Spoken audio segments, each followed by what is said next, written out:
Hi, welcome over to Good Web Business Hosting.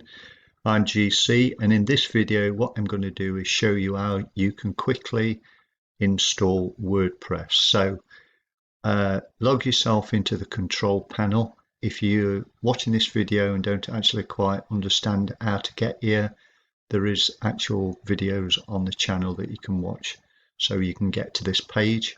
And what you need to do is scroll across and go to Install, Website Install, and then that will bring this part of the control panel up, and you can put your domain name in there.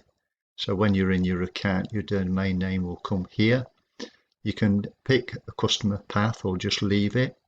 Go to the next section. This will show you all the individual WordPress templates, and if you scroll down, like I say, there's a selection that you can choose from.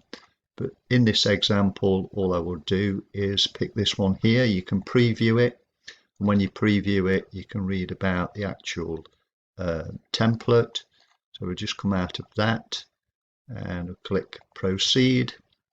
And then what you need to do is just fill your admin information in here, your password, your email, the title of your actual WordPress blog, and then all you do is click this link here and it will install it for you.